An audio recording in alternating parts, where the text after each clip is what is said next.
ان الاعتذارات يعني غير مقبوله، وان انت شخصيا كمواطن حتى لو الرئيس الجزائري نفسه اعتذر لك انا معاك في دي. انت معاه؟ لن نقبل اعتذار ولا رئيس الجزائري، انا ما اقبلش اعتذارات. اعتذر على ايه؟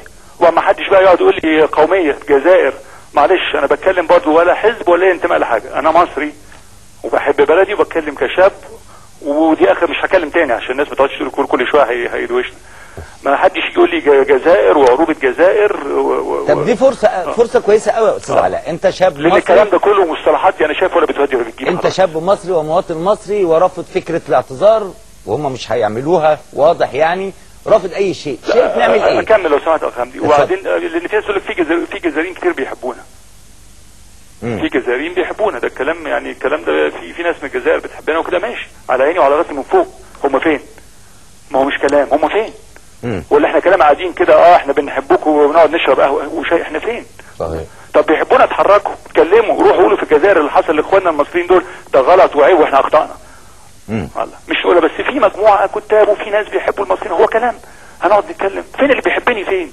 الله انت تيجي تضربني وتاني وبعدين تيجي تقول لي بس احنا في ولو ما اتكلمش دلوقتي بالذات هيتكلم امتى؟ اطلع اعتذر، ولا مسؤول ولا حد بتقول له طيب غير المسؤولين وغير احنا عارفين النظام هناك وازاي بيدار. فين الناس اللي بيحبونا دول؟ اصل كده حد مداخلات امبارح بس مش حدث ده ما تقولش بقى يقول لك بقى لا ما تقعدش تاخد حدث فردي وتحكي لنا، لا مش حدث فردي يا جماعه. فين اللي بيحبونا؟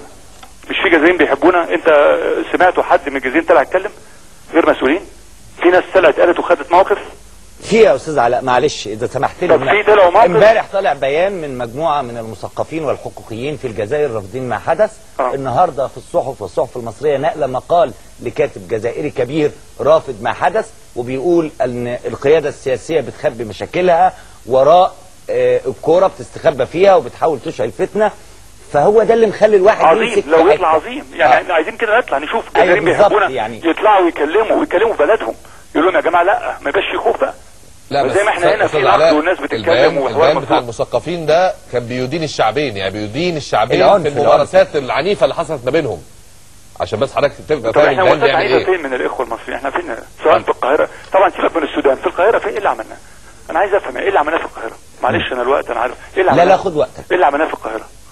يعني حد يقول لي فين الخطا اللي احنا قد جايز يكون في الاتوبيس اللي وصل، عشان ابقى يعني فير، يمكن حد ما احنا بنتهري وبنترمي طوب من الثمانينات في الجزائر وما بنقولش حاجه وده غلط. يمكن حد رمى طوب على الاتوبيس، ممكن واحد واقف، احنا مش هنوقف جنب كل واحد عسكري عشان طوب، واحد من بعيد راح رمى طوب خبطت قد تكون جرح طفيف بتاع، انما ابتدي انا اكسر الازاز من جوه واعمل جاي متلكك، عارف انا جاي بتلكك، وبتوع الفيفا على طول وجاي ويكتبوا ريبورتات.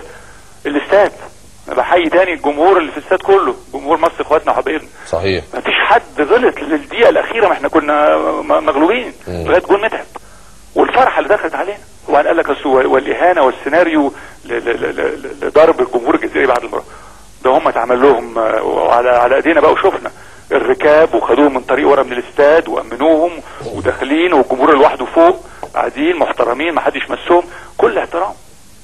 فما تجيش بقى تقول لي الجزائر الشهامه والرجوله، ومفهوم الرجوله ايه؟ انا ما شفناهاش. انا عايز افهم مفهوم الرجوله ايه، ما حد يفهمني معلش. ضرب السيدات والاطفال هتقول لي فين؟ ما هو دول 20 حاله. هو ايه 20 حاله ولا 10 حالات؟ ما هو في واحده اسمها رانيا، ومش رانيا الواني بتاعت السباحه بالمناسبه، اسمها رانيا الواني، 10 او 20 غرزه. في ولاد واساميهم كلهم معايا وشفناهم على الفضائيات، اللي واخد في صدره واللي واخد في ظهره واللي واخد مطوه. طب ليه ده؟ دي رجوله؟ ضرب السيدات وانتهم دي رجوله؟ انا مفهوم عندي شهامه ورجوله ايه؟ تعرض الاخوه المصريين في الجزائر. وفي صديق ليا اتصل ومش عايز يذكر اسمه، وهو جاي بالطريق البري النهارده داخل بيشتري حاجه، ده قبل المباراه، هو وزوجته معاه بنته 6 سنين وصاحبه بنته.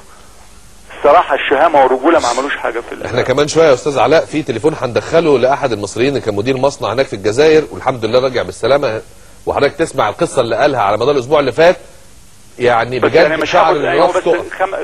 5 دقايق مش ما تقطعوش يعني مش لا ده هو هيخش الساعه 4 الصبح. عندنا سواق. فدخل صديق، هو جاي صديق ده جاي بالطريق البري يعني هيوصل ان شاء الله مع زوجته، وبرضه دي مش حوادث فرديه انا بحكي، ما هو حادثه فرديه على فرديه على فرديه بتجمع. صحيح. دخل مع زوجته ومع بنته 6 سنين ومع بنت تانية صاحبتها، ودخلوا بيشتروا بعض الاحتياجات ده قبل مباراه السودان، قبل ماتش السودان، بعد التهييج اللي عملته الجرايد الجزائريه والجثث ده. يعني ده كلام النبي، سفير محترم هنا يطلع ويقول لك ويكتبوا الجثث المصريه وتويت. احنا في جثث مصريه او احنا شعب بنعمل كده عموما؟ ما يشوفوا في الجزائر، شوف الكاتب العاشري اللي قال ايه، ده بيدبحوا بعض، بيخشوا يدبحوا بيوت هناك في الجزائر في ماتشات، وبيقفلوا البلاد في الدوري عندهم، بتتقفل المدن عشان الوحشيه والبربريه اللي عندهم. واذا كان الصيع بس هم اللي جم الجزائر، امال الغلاسات اللي بتحصل في المصريين في الكويت وبلجيكا وفرنسا وايطاليا؟ مش احنا اللي بنقتل الناس وبنبعت الناس في توابيت وجثث. عيب الكلام ده، عيب، المفروض ما يتقالش. فدخل صديقنا ده هناك بيشتري حاجه قبل مباراه السودان، يوم يعملوا ايه؟ الشهامه والرجوله والعروبه الجزائريه. احنا لازم نتكلم الشهامه والرجوله. الشهامه والرجوله ما ضربوش، ما تعرضوش للسيده ولا للطفله، وهنا كل تحيه له. انما مسكوا الراجل ويركلوه ويشوطوه ويضربوه ويقعوا على الارض ويهنوه قدام مراته وابنه، قدام زوجته وبنته وصاحبه بنته الصغيره. دي شهامه ورجوله؟ يمكن دي الشهامه والرجوله، احتمال. حرق العلم المصري. انا النهارده بتيجي تقول لي احرق العلم، حد يحرق العلم الجزائري يقول له ما لا عيب، احنا مش كده. الجزائر كبلد كاسم وكعلم ده رمز، ما حرقش العلم الجزائري، انا اسف. ولو حد عندنا حرقه هنا المفروض نعاتبه ونعاقبه، ما تحرقش علم بلد، لا. مظبوط. نختلف ونقول ما تحرقش علم البلد الجزائر، لا ما نعملش احنا كده. حرق العلم المصري وفي فضائيات امبارح، اظن اول امبارح شفناه وحاطينه على الارض وبيعدوا عليه بعربيه، بيمشوا فوق العلم بعربيه. هي دي رجوله؟ هي دي الشهامه؟ هي دي العروبه؟ انا ما اعرفش. واللي بيتعمل في اهالينا في باريس برضه بعد الاحتفالات والاستفزاز على القهاوي، ايه الكلام ده؟ احنا بنتعامل مع مين هنا؟ مش عارف. انا مش عارف ده كل ده في صالح مين يعني. باريس امبارح والنهارده يا استاذ علاء المصريين مستخبيين جوه البيوت والحارات خايفين يطلعوا. انا الحقيقه مش عارف يعني، انا مش قادر. استاذ علاء، انت شاب مصري ومواطن مصري، كنت موجود هناك وشفت ده وفي قمه غضبك زي الشعب المصري كله دلوقتي في قمه غضب. طلع مقاله امبارح قال لك، والاستاذ علاء بيتكلم يعني، ونسيبك من الحماسيه والحماس الزائد. ما هو دول الساده البشوات اللي بيقولوا الحماس الزائد، ما هو يعني كان قاعد هنا كان قاعد في القاهره يعني، مع احترامي وكل الناس قاعده في القاهره، بس اللي بيتكلم يقول لك الحماس الزائد. طب ما نشوف شوف الممثلين، ايهاب توفيق، محمد فؤاد، مجد المصري، مدام فردوس، كل الناس راجعين دول، ما انا شفنا معظمهم على التلفزيون وكله بيتكلم بحماس لانه كله جاي مهور. وما عايزني ابقى اقعد ابقى راجع وفي اهانه وابقى قاعد عندي برود. الله، نعمل ايه يا استاذ علاء؟ يعني انت شايف يجب نتصرف ازاي كمواطن مصري مش ابن الرئيس مبارك؟ لا نقف وقفه، لازم يبقى في وقفه. نعمل ايه يعني؟ الجزائر على العين والراس، نبتدي ناخد بعض القرارات وبعض الستبس بقى، نوريهم ان العمليه مش كده. يعني اول حاجه انا بالنسبه لي كحب للرياضه، لازم بالنسبه للرياضه يبقى في موقف. اصبحت زي ما المهندس حسن سار قال، ده في يعني حاجه عنصر الامان قبل الرياضه.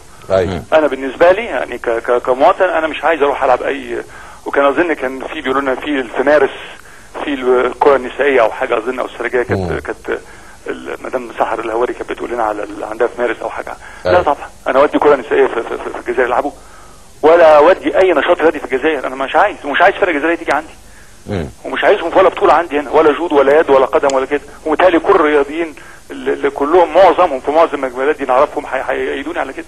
انا مش عايز العب رياضه في الجزائر، مش عايز فرقه تروح الجزائر، انا ضامن يروح يعملوا فيهم هناك. صحيح. مش عايز فرقه تروح. هو مفيش رياضه تنفع اساسا مع الجزائر، مفيش، ولا يروحوا لنا ولا يجوا لنا. خلاص.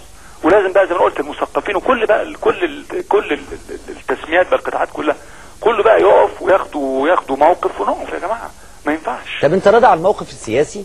يعني شايف سحب السفير المصري، استدعائه للتشاور واستدعاء السفير الجزائري، شايف ان الاطار اللي بيتم ده لغايه دلوقتي؟ ما تخلينيش بقى في السياسه، شوف الدبلوماسيه لا مرضي ليك كمواطن. كمواطن، الدبلوماسيه المصريه والسياسه والرئيس على اعلى مستوى، ودول شغالين باحتراف، وهم عارفين بيعملوا ايه، واكيد اللي اتعمل ده صح، وبيبقوا اهدى طبعا من احنا بقى الحماس والزعيق والشغل بتاع ده. هم بيبقوا اهدى وعارفين بيعملوا. لا يجب الدبلوماسيه تاخد خطها والناس الثانيه بقى تاخد خطها، فنانين، ممثلين، اعلاميين، مثقفين، معارضين، مصريين، كله. حضرتك تابعت امبارح الدكتور اشرف زكي نقيب ممثلين قال ان الجزائر لو ما طلعتش بره الاتحاد العربي للفنانين احنا هننسحب، مش عايزين نبقى معاهم في اتحاد واحد. بالظبط، هي دي المواقف بقى. ولا نجومنا هيحضروا المهرجانات الفنيه ولا الكرنفالات الثقافيه، لان احنا نجومنا هم اللي بيدوا الحاجات دي ثقل. بالظبط. يعني حضرتك مع الدبلوماسيه تمشي زي ما هي عايزه، لكن رد الفعل الشعبي على مستوياته المختلفه يجب ان يكون حاد وواضح جدا مع الجزائر. بس انا ضد بقى ان احنا نتظاهر ونعمل كله بس برقي وباخلاق.